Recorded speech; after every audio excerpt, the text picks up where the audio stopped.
వందేహం శ్రీగురు. హరే కృష్ణ. కృష్ణం వందే జగద్గురుం. మనము గురువు యొక్క ప్రాముఖ్యతను గురించి తెలుసుకుందాం. గురువు ఎప్పుడు పరమ ప్రేమ స్వరూపమే, అందులో సందేహం లేదు. ఎల్లప్పుడూ శిష్యుని అభ్యున్నతిని కోరుతాడు గురువు, అందులోనూ సందేహం లేదు. అయితే గురువు ప్రసరించే ప్రేమ శక్తిని అందుకునే స్థాయి శిష్యునికి ఉండాలి. అది ఎలా వస్తుంది? గురువు మాత్రమే తనను ఉద్ధరించగలడు అనే పరిపూర్ణ విశ్వాసాన్ని కలిగి ఉండడమే ఆ స్థాయిని అందిస్తుంది. కానీ మనం ఏం చేస్తున్నాం? ఏదో ఒక సమస్య పరిష్కారానికి గురువును ఆశ్రయించుకుంటున్నాం. ఆ సమస్య తీరితే ఆ గురువు గొప్పవాడు, తీరకపోతే మరో గురువును చూసుకుంటాం. ఇలా కాలంలో కొట్టుకుపోతూ ఉన్నాం. గురువు నీ సమస్యని ఖచ్చితంగా పరిష్కరిస్తారు. ఆ శక్తి గురువులో ఉందని నువ్వు మనస వాచ కర్మణ నమ్మాలి. అప్పుడే అది సాధ్యమవుతుంది. సేవాభావం వలను మరియు సర్వస్వ శరణాగతి వలను గురువు ప్రసన్నుడవుతాడు. కనుక నువ్వు ఎప్పుడు గురువే సర్వస్వం అని నమ్ము. అప్పుడే నీ గురువు నీ చేతిని పట్టుకొని నడిపిస్తాడు. నమ్మకం అచంచలంగా ఉందా నీలో? ఆ ప్రశ్నకి ఎవరికి వారే సమాధానం చెప్పుకోవాలి. గురువు సత్యం చెప్తాడు, మార్గాన్ని చూపిస్తాడు. ఆ మార్గంలో నడవడం నీ పని. గురువు జ్ఞానాన్ని అందిస్తాడు. ఆ జ్ఞానాన్ని జీవితంలో భాగం చేసుకోవడం నీ పని. గురువు ప్రేమని ప్రసరిస్తాడు. ఆ ప్రేమని నీలో నింపుకోవడం నీ పని. గురువు దగ్గరికి వెళ్ళేటప్పుడు నీ బుద్ధిని, నీ తెలివితేటలని పక్కన పెట్టి వెళ్ళాలి. గురువుతో వాదన పనికి రాదు. గురువు చెప్పే మాటలను చెవులతో కాదు, మనసుతో వినాలి.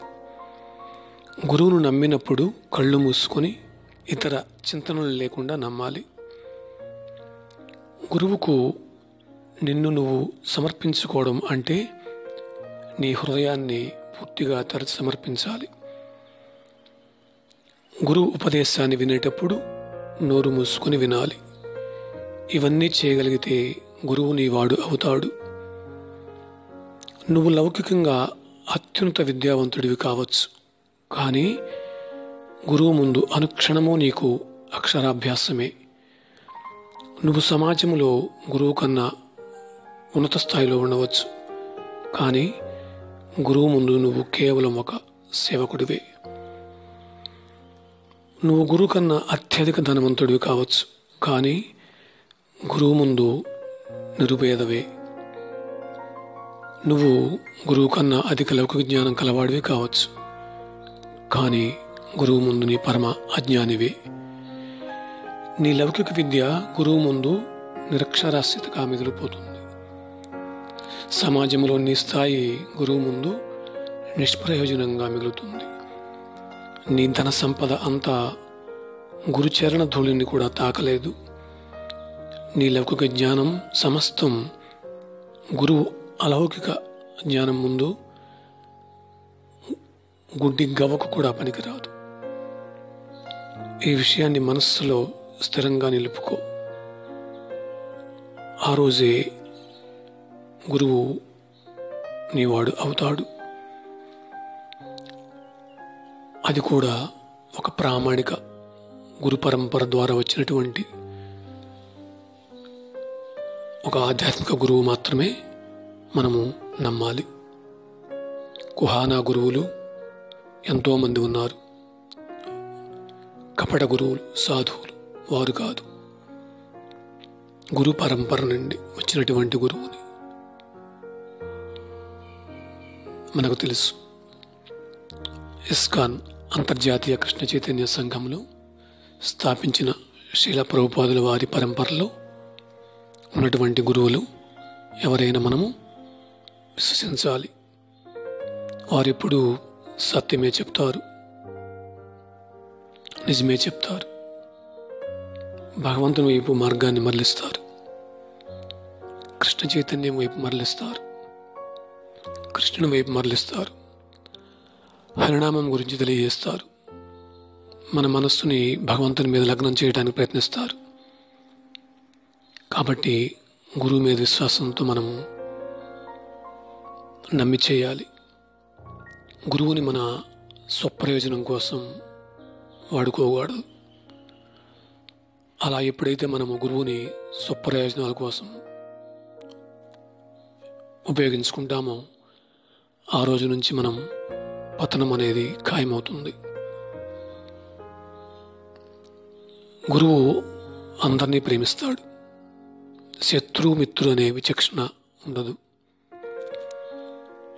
చిన్నపిల్లవాడు, వృద్ధుడు, స్త్రీ అని భేదం చూడడు. తాత్కాలికంగా ఉపశమనం కోసం కొన్ని మాటలు చెప్పవచ్చు, కానీ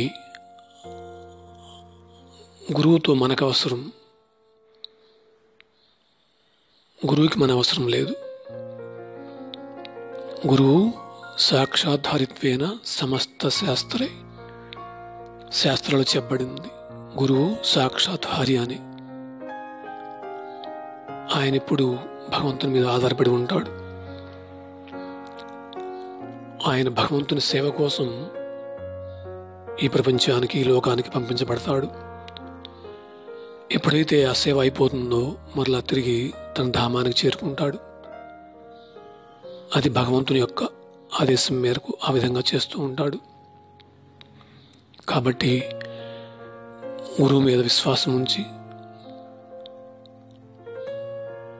ప్రామాణికమైన గురువుని మనం సేవించడానికి ప్రయత్నిస్తూ ఆధ్యాత్మికంగా ముందుకు పోవాలని కోరుకుంటున్నాను.